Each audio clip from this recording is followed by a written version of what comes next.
क्या मरियम नवाज नून लीग की खोई मकबूलियत को बहाल करा सकेंगी या नहीं? महमल, आपसे डिस्कशन का आगाज करेंगे। आपको क्या लगता है, जिस तरह हमने सवाल सामने रखा है, क्या मुस्लिम लीग नून की रहनुमा मरियम नवाज नून लीग की खोई मकबूलियत को बहाल करा पाएंगी? देखिए मुबशर, ये बड़ा मुश्किल है कि वो खोई हुई मकबूलियत जो है वो वापस ला सके, क्योंकि असल वजह ये है कि इस वक्त शहबाज शरीफ साहब की हुकूमत है, तो जाहिर बात है एक कॉन्फ्लिक्ट है इनकम्बेंसी का और फिर जो इकॉनमी के अंदर जो मसाइल हैं उसकी वजह से। लेकिन एक चीज़ जो हमने नून लीग के बारे में ये देखी है कि एक ही शख्स हैं मियाँ नवाज शरीफ साहब जो पूरी की पूरी पार्टी को अपने अंडर इकट्ठा रखते हैं। बाकी सारी जो लोग हैं वो सबके सब शख्सियात जो हैं वो डिवाइसिव फिगर्स हैं। वो मरियम नवाज साहबा हों, वो शहबाज शरीफ साहब हों, वो हमजा शहबाज हों, वो इवन अगर सुलेमान शहबाज कल को सियासत में आना चाहिए, सबके सब डिवाइसिव फिगर्स हैं। और दूसरी चीज़ ये है कि जो मरियम नवाज साहबा को इतना बड़ा ओहदा दे दिया गया है, इसके ऊपर भी बहुत सारे सवालात उठ रहे हैं कि ये पूछा जा रहा है कि क्या वो सिर्फ पार्टी रीऑर्गेनाइजेशन के लिए ही हैं या आया कि अगले इलेक्शन में वो प्राइम मिनिस्टर या चीफ मिनिस्टर पंजाब की कैंडिडेट भी होंगी। क्योंकि इसके ऊपर इस सवालात इसलिए उठाए जा रहे हैं कि उनको क्या पार्टी सबसे बड़ी जो जमात है, एक पंजाब की बहुत बड़ी जमात है पीटीआई के अलावा, तो क्या इसकी रीऑर्गेनाइजेशन वो कर सकेंगे? उनके पॉलिटिकल क्रेडेंशियल्स क्या है? कि एग्रेसिव पॉलिटिक्स उनकी ब्रांड जरूर है, हमने देखा है कि रेजिस्टेंस की पॉलिटिक्स करके उन्होंने अपने थोड़े से पॉलिटिकल क्रेडेंशियल जो थे वो मनवाए, लेकिन इसके ऊपर उन्हें काम करने की जरूरत है। क्योंकि देखिए कारकर्दगी रेजिस्टेंस पर नहीं होती। अगर आपको इस तरह के बड़े ओहदे पर आते हैं तो आपने प्लान क्या करना है, मैन मैनेजमेंट कैसे होती है, फाइल्स को पढ़ने का तरीका आता है, विजन है। अभी तक उनका इकोनॉमी का विजन यही है कि Miftah please look into this. उसके अलावा की ट्वीट्स के अलावा उनका हमने कौन सा इकोनॉमी का विजन देखा है, कौन सा हमें उनका फॉरेन पॉलिसी का विजन है वो पता है। अब मकबूलियत इस तरीके से नहीं आ सकती। वैसे भी शहबाज शरीफ फैमिली और नवाज शरीफ फैमिली के अंदर डिफरेंसेस भी हैं, वो पार्टी को मजीद डिवाइड करेंगे। और एक चीज मैं जरूर कहती जाऊं कि शरीफ फैमिली को शायद इस बात का एहसास नहीं कि एक पूरी जनरेशन जो है वो पली बड़ी उनके अंदर इस चीज की रिजेंटमेंट है टुवर्ड्स डायनेस्टिक पॉलिटिक्स। वो समझते हैं कि एक चीफ ऑर्गेनाइजर को वो लंदन से बैठकर जो है वो अनाउंस कर देंगे, बजाय इसके कि कोई प्रोसेस हो, कोई पार्टी के अंदर इलेक्शंस हो, कोई मुशावरत हो। कोर बेस को तो मरियम नवाज साहिबा जरूर मोबिलाइज कर लेंगे, डायरेक्शन भी दे देंगी। लेकिन हमने देखा था कि मियां नवाज शरीफ की एक ब्रांड थी। नवाज शरीफ को लोग वोट क्यों देते हैं? वो देते हैं कि उनकी एक ब्रांड एसपीएम एंड सीएम थी कि वो pro infrastructure, liberal economy, development की तरफ आप उसे डिसएग्री कर सकते हैं, लेकिन उनकी एक ब्रांड थी ना। और ये जो डायनेस्टिक पॉलिटिक्स की चीज है, इसी चीज को आप देखिए कि मियां नवाज शरीफ साहब ने भी जो है जब 90s की जब पॉलिटिक्स देखे तो उन्होंने पीपल्स पार्टी को पंजाब से एलिमिनेट करने में ये सेंटिमेंट बड़ा इस्तेमाल भी किया था। तो ये चीज भी एक शरीफ फैमिली को मेरे ख्याल में रियलाइज करने की जरूरत है। ठीक है, वो अपनी कोर बेस को मोबिलाइज भी कर सकती है, लेकिन पार्टी डिवाइडेड रहेगी। मैं ये तो आपका सवाल का जवाब नहीं में है उस तरह की मकबूलियत। मजहर अब्बास साहब, आपको क्या लगता है? सही ताखीर से मुश्किल फैसलों की वजह से, जिस तरह इंट्रो में भी हमने जिक्र किया कि मुस्लिम लीग नून की कारकर्दगी को तनकीद का निशाना बनाया जा रहा है, फिर अंदरूनी इख्तलाफात की भी खबरें सामने आ रही हैं। इस वक्त मरियम नवाज आपके ख्याल में मुस्लिम लीग नून की जो खोई मकबूलियत है उसको बहाल करा सकेंगी, इकट्ठा कर सकेंगी सबको? देखिए, दो तीन बड़े चैलेंजेस का सामना उनको होगा। पहला चैलेंज ये कि वो जब यहाँ से गई थी तो उन्होंने एक भरपूर कैंपेन चलाई थी मुस्लिम लीग नून की, जब बाई इलेक्शंस हो रहे थे 20 नशिस्तों पर से, लेकिन उसके नताइज जो है वो वैसे नहीं निकले। 15 नशिस्तें मुस्लिम लीग नून हार गई। अब उसमें वो बहस करते रहते हैं, वो कहते हैं जी हमारी नशिस्तें नहीं थी, हालांकि कोई उन्हीं कैंडिडेट्स को आपने टिकट दिया था। और मुस्लिम लीग नून के अंदर से रेजिस्टेंस हुई थी और उस रेजिस्टेंस को मरियम नवाज दूर नहीं कर पाई थी, उसको नहीं एड्रेस कर पाई थी, क्योंकि मुस्लिम लीग नून के अंदर लोगों ने यही कहा था कि भाई जिन लोगों के ख़िलाफ़ हमने कैंपेन किया आपने उन्हीं को टिकट दे दिया। तो मुस्लिम लीग नून के एक तो उनकी अपनी पॉलिटिक्स में किस हद तक इम्प्रूवमेंट आई है ये हमें देखना पड़ेगा। क्या वो अब तक उनकी पॉलिटिक्स जो मैंने देखी है, फॉलो की है, उनकी पॉलिटिक्स रिवॉल्व करती है मियाँ नवाज शरीफ के गिर्द। उनका अपना कोई भी अब तक मैंने ऐसा कॉम्पैक्ट किस्म का स्टेटमेंट नहीं देखा, ये तकरीर नहीं देखी कि मुल्क के अंदरूनी मामलात पे और बैरून मामलात पर, इकॉनमी पे, पॉलिटिक्स के ऊपर उनका कोई वसी विजन मुझे नहीं नज़र आया। लेकिन उसमें एक करिश्मा ज़रूर है, उनके अंदर लोग उनको सुनने जाते हैं, उनकी एक फॉलोइंग भी है, लेकिन उन्हें अपने आप को मनवाना पड़ेगा। दूसरा बड़ा चैलेंज ये है कि उनके सामने दूसरा बड़ा चैलेंज खुद उनकी हुकूमत है और उस हुकूमत की परफॉर्मेंस है। उस परफॉर्मेंस को आज 10 महीने बाद वो ये नहीं कह के आगे बढ़ सकती कि जी ये पिछली हुकूमतों के क्या धरता है। असल चीज़ ये कि इन 10 महीनों का दिफा वो कैसे करेंगी, क्या वो इन 10 महीनों का दिफा कर पाएंगी, क्या वो इसहाक डार और मिफ्ता इस्माइल के दरमियान जो चीज़ें हैं उसको दूर कर पाएंगी। तीसरा बड़ा चैलेंज जो उनके सामने है वो ये कि पीडीएम के साथ उनकी रिलेशनशिप, और फिर ये कि इन सब को अगर वो एड्रेस कर पाएंगी तो जो सबसे बड़ा चैलेंज है उनके सामने वो इमरान खान है। इमरान खान का नैरेटिव इतना स्ट्रॉन्ग इस वक्त उनके वोटर्स के अंदर है, और पंजाब में वो बैठे हुए हैं, पंजाब में वो पॉलिटिक्स कर रहे हैं। उनको एक मरियम नवाज़ को एक एडवांटेज होगी कि आज पंजाब में एक इंटरम सेटअप है, उसमें वो ज़्यादा मूव कर सकती हैं। किस हद तक वो उन हलकों में जाके वोटर को ये कन्विंस कर पाएंगी कि जी ये जो IMF की वजह से महंगाई आ रही है, ये सारी चीज़ें आ रही हैं, और अगले इलेक्शंस के लिए वो किस तरह उनसे वोट मांग पाएंगी। मुस्लिम लीग नून ग्रास रूट लेवल की जो है उसने पॉलिटिक्स की है रूरल एरियाज़ में, लोकल बॉडीज़ में, लेकिन क्या आज इस 10 महीने का जो गैप है उसको वो ओवरकम कर पाएंगी? उनके लिए एक बहुत बड़ा टास्क होगा ये, क्योंकि आज से 10 महीने पहले, यानी 10 अप्रैल 2022 से पहले का पंजाब बहुत मुख्तलिफ था। 10 अप्रैल 2022 के बाद का पंजाब बहुत मुख्तलिफ होगा, और वो बाई इलेक्शंस इमरान खान जीत रहे हैं, तहरीक इंसाफ जीतती जा रही है, IMF की अब शराइत से टफ होती जाएंगी, उसमें जो महंगाई का तूफान है, तो मेरा ख्याल है it will not be easy for Maryam Nawaz. आसान नहीं होगा मरियम नवाज़ को कि इन 3 बड़े चैलेंजेस से वो अपने आप को और अपनी पार्टी को निकाल पाएं। अगर वो निकाल पाएं तो ये मेरा ख्याल है उनका बहुत बड़ा अचीवमेंट होगा, और फिर अगर वो निकाल पाती हैं तो वो मेरा ख्याल है मुस्लिम लीग नून की क़यादत के लिए बेस्ट क्वालिफाई बन जाएंगी, वरना उनके लिए मुश्किल होगी। यानी प्रेजेंट सिनेरियो में, सिचुएशन में आप ये कह रहे हैं कि आपका जवाब ना में है कि मरियम नवाज़ नून लीग की कोई मकबूलियत को उस तरह बहाल नहीं कर सकेंगी। और यकीनी तौर पर जो सवालात रेज़ किए हैं मज़हर अब्बास साहब ने, हफीज़ुल्लाह नियाज़ी साहब और इरशाद भट्टी साहब के सामने भी ये सवालात रखेंगे। जो मरियम नवाज़ साहिबा को चैलेंजेस हैं, क्या ओवरकम कर पाएंगी वो 10 महीनों के इस गैप को? ब्रेक के बाद बात करते हैं। ब्रेक के बाद प्रोग्राम रिपोर्ट कार्ड में खुशामदीद कहेंगे, और जिस तरह ब्रेक से पहले मज़हर अब्बास साहब ने भी सवालात सामने रखे जो चैलेंजेस का सामना करना पड़ सकता है मरियम नवाज़ साहिबा को। इरशाद भट्टी साहब, आपको क्या लगता है, जो मज़हर अब्बास साहब ने भी सवाल रखे हैं सामने, और यकीनी तौर पर बहुत से चैलेंजेस होंगे जिनका सामना होगा मरियम नवाज़ को, आपके ख्याल में नून लीग की खोई मकबूलियत को बहाल करा सकेंगी मरियम नवाज़? और जो 10 महीनों के गैप की हम बात कर रहे हैं उसको ओवरकम किया जा सकेगा? वोटर्स को कन्विंस कर लेंगी वो? मरियम नवाज़ साहबा की तारीख़ी सफ़र से वापसी हो रही है, मुस्लिम लीग की तैयारियां अरूज पर हैं, इस्तकबाल की तैयारियां, और पूरी कौम के लिए ये खुशी और फ़ख्र का मकाम है। चंद तजावीज़ मेरी भी हैं कि कल छुट्टी कर दी जाए पूरे मुल्क में।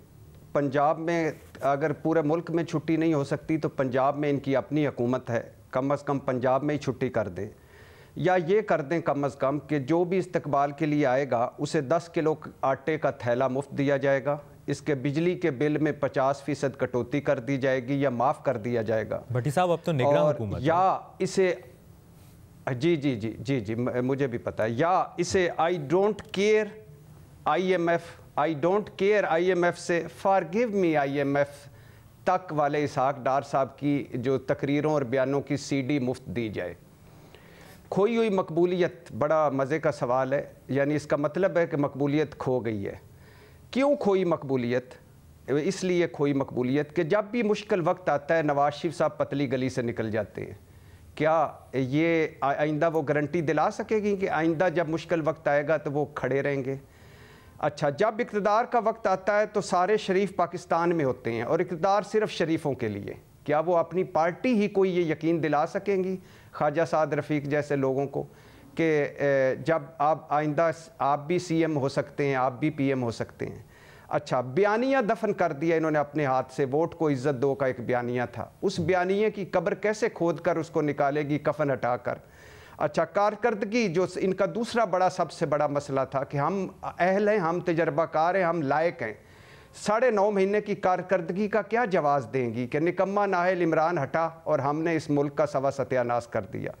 सिविलियन डिक्टेटरशिप है जो पार्टी में। नवाज, यानी आप अंदाज़ा करें कि नवाज शरीफ साहब के हुक्म पर, शहबाज शरीफ साहब के आर्डर पर पार्टी से बाला बाला पूरी पार्टी मरीम नवाज साहबा के हवाले कर दी गई।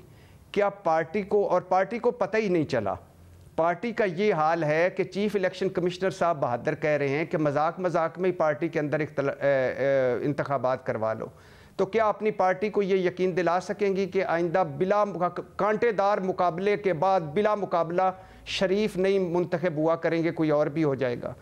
और अपने घर की लड़ाइयाँ, जो अपने घर में लड़ाइयाँ अब शुरू हो चुकी हैं, जो हल्की हल्की गद्दी की, ये अंडे और सोने के बच्चे देने वाली फैक्ट्री जो है मुस्लिम लीग, उसमें जो जीएम लगाते हैं तो जीएम कोई और भी लग सकेगा। और दूसरी बात यह है कि क्या बांट लिया जाएगा कि मियाँ शहबाज शरीफ साहब पंजाब और नवाज शरीफ साहब मरकज़।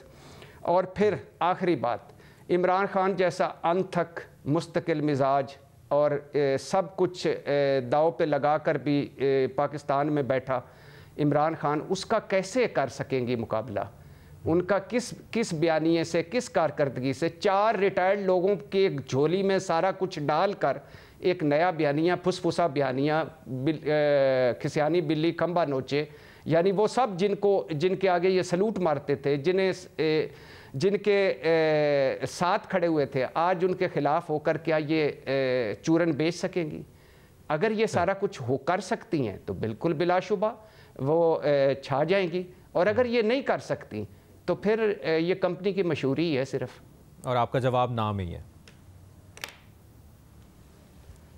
आपकी मर्जी है, हाँ में लिख लें ना में लिख लें, मेरे हाँ या ना से फ़र्क तो कोई नहीं पड़ना, लेकिन ना में लिख लें ज़्यादा अच्छा है। सही। नियाज़ी साहब, आपने भट्टी साहब की भी गुफ्तगू सुनी है, इससे पहले मज़हर अब्बास साहब, महमल सरफराज ने भी अपना तज़िया दिया। ताख़ीर से मुश्किल फ़ैसलों की वजह से जिस तरह हम बात करें कि मुस्लिम लीग नून की कारकर्दगी पर अब तनकीद हो रही है और जो अंदरूनी इख्तलाफात की ख़बरें सामने आ रही हैं वो दिन ब दिन बढ़ती जा रही हैं। आपके ख़्याल में जो चैलेंजेस हैं, जो सवालात सामने रख रहे हैं, क्या मरियम नवाज़ इन चैलेंजेस को एक्सेप्ट कर पाएंगी और इकट्ठा कर पाएंगी एक दफ़ा फिर पार्टी को, वोटर्स को?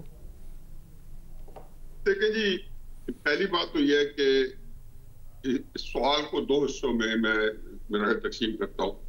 एक तो है कि ओवरऑल पाकिस्तान के अंदर जो है वो क्या रिस्पॉन्स होगा, और नॉर्मली जो है लोगों की जो पोजीशनिंग है उसके लिहाज से कैसे देखते हैं, और एक मुस्लिम लीग का अपनी ये कमिटमेंट्स हैं।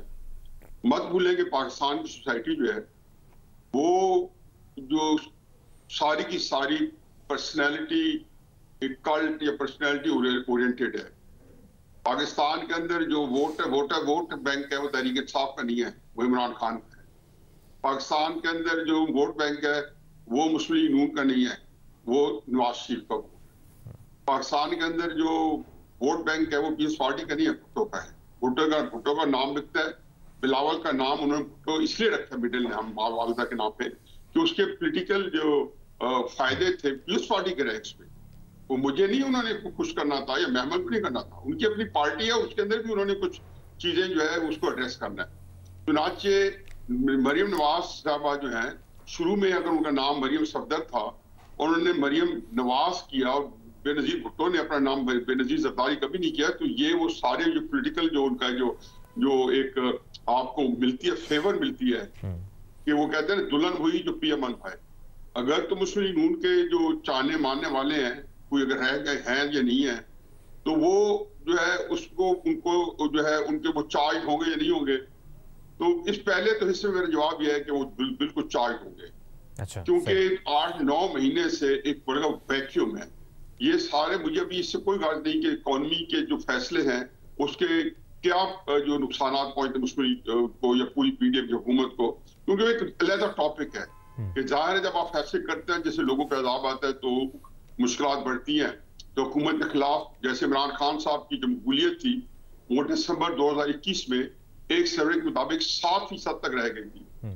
अब इसमें तो चार्ज होंगी, लेकिन दूसरा ऐसा ही है कि जो वैक्यूम पॉलिटिकल रहा है नवाज शरीफ साहब के एब्सेंस में और मरियम साहब के एब्सेंस में, मेरे नजदीक आप पिछले 10 महीने कह रहे हैं, मैं ये कहता समझता हूं कि पैचेस को निकाल दिया जाए तो मुस्लिम नून की सियासत जो है 2018 से लेकर 2022 तक इसके अंदर वैक्यूम रहा है। उन्होंने सियासत की नहीं है, जो सियासत थोड़ी सी की है पैचेस में, तो मरीम नवाज साहबा एक दफा चुप कर रोजा रख निकली थी बाहर, और फिर दूसरी दफा भी उनको गिरफ्तार कर लिया गया था, और फिर दूसरी दफा वो कश्मीर GB के इलेक्शन में या कश्मीर के इलेक्शन में गई। ये जो 20 हल्कों के इलेक्शन है, मदर साहब भी बता रहे थे कि उसमें कैंपेन चली, नहीं, उन्होंने सिर्फ 4-5 जलसे किए, मेरे ख्याल 3 जलसे किए, इससे ज्यादा जलसे नहीं किए उन्होंने। कैंपेन किसी ने हल्कों में चलाई नहीं, वो 3 जलसे किए। मुझे पता है कि खुशाब में क्यों किया, तो वहां पे मुस्लिम नून का सारा वोटर जो था, जो मदर साहब ने राइटली पॉइंट आउट किया, वो प्रेफर किया था। वो उनका ख्याल था कि वो जो उनका नाम मुझे भूल रहे, बड़े बड़े पॉपुलर थे, इनफैक्ट नंबर 2 कैंडिडेट भी हुई थे। ये मुस्लिम लीग का जो टिकट होल्डर था वो नंबर 3 पे था। जो इनका अपना कैंडिडेट था, जो जिससे 4 से ज्यादा जीतने थे, वो नंबर 2 कैंडिडेट वो जीता था ये जो जिमनी इलेक्शनों में। अब क्राइसिस ये है कि जी इन हालात में जिसमें इतना वैक्यूम हो गया है और इतनी चीजें जो पॉलिटिकल डायनामिक्स चेंज हो गए हैं, बहुत सी चीजें जो है वो इस वक्त जो आपका जो सियासत है वो इमरान सेंटर्ड हो रही है। इस वक्त जो लोगों के सामने क्वेश्चन मार्क है, तहरीक इंसाफ वालों के सामने भी और जो लोग तहरीक इंसाफ के साथ नहीं भी, कि इमरान खान साहब का पॉलिटिकल फ्यूचर क्या है। जाहिर है उसको रिलेट करते हैं, इलेक्शन होंगे या नहीं होंगे। अब ये वो चीजें हैं कि जो मुस्लिम लीग नून के एजेंडे के अंदर कहीं फिट नहीं होती। इमरान का पॉलिटिकल फ्यूचर क्या है, इलेक्शन होंगे नहीं होंगे, और ना उन्होंने इसके अंदर कौन सी स्ट्रेटेजी बनाएंगे, कैसे। नियाज़ी साहब आपकी राय आगे, महमल मुख्तसरन ब्रेक लेनी है फिर। महमल ओपिनियन है जो उन्होंने करना है, वो आगे लॉन्च कैसे करते हैं। और जाहिर है उनकी एक आखिरी फिक्रा, वो उनकी स्ट्रेटेजी यही है कि मरियम नवाज साहबा जो है, जिसको कहना चाहिए कि पहला एक थोड़ा सा हालात पैदा ठीक है, आपका जवाब यानी हाँ में है। महमल आपका क्या कमेंट है? तो उनके लिए बेहतर ग्राउंड मौजूद है। जी मुबश्शिर, देखिए बात यह है कि एक्चुअली मरीम नवाज साहबा को ये डिसाइड करना है कि वो अपना क्या रोल रखना चाहती हैं। आया कि वो इन इलेक्शंस के बाद पॉलिटिकल रोल भी, यानी कि जो जिस तरह मैंने पहले कहा कि कोई बड़ा रोल रखना चाहती हैं CM या PM कैंडिडेट के लिए, या फिर वो पार्टी की रीऑर्गेनाइजेशन और पार्टी चलाना चाहते हैं। हम देखते हैं ऐसी बहुत सारी जमातें कि जिसके अंदर एक पार्टी की क़यादत किसी और के पास होती है और गवर्नेंस के लिए यानी कि एक अलहदा टीम होती है। दूसरी चीज मैं ये कहूंगी कि जो अर्बन मिडिल क्लास वोटर है PMLN के पास, उसकी कमी है। उनका कोर सपोर्टर की तो जिस तरह मैंने कहा कि उनको तो वो मोबिलाइज कर सकती हैं, लेकिन जो मियां नवाज शरीफ साहब हैं उनकी एक ब्रांड है, वो brand actually urban middle class voter को भी अट्रैक्ट कर सकते हैं, लेकिन साथ साथ ये वाला वोटर डायनेस्टिक पॉलिटिक्स के भी खिलाफ है। तो इस वजह से ये भी इनको तय करना है कि गवर्नेंस में आया कि कोई और लोग होंगे या नहीं। ये जो भक्कर की एग्जांपल दे रहे हैं नियाजी साहब, जो नवाजी साहब की बात कर रहे हैं, अच्छा आपने खुशाब की बात की, मैं भक्कर की बात कर रही हूँ। जी वहां पर आप देखिए कि वहां पर हुआ क्या था बायपोल्स के अंदर। उन्होंने जो यंग वोटर था उन्होंने कहा हमने बड़ों की नहीं सुननी, जो ये बरादरियों के और इस तरह के वोट होते हैं हमने नहीं देना। उन्होंने यानी इस वोटर को आप कैसे कायल करेंगे? नियाज़ी साहब हम एक ब्रेक लेने, और यकीनन मरियम नवाज साहिबा के लिए बहुत से चैलेंजेस होंगे।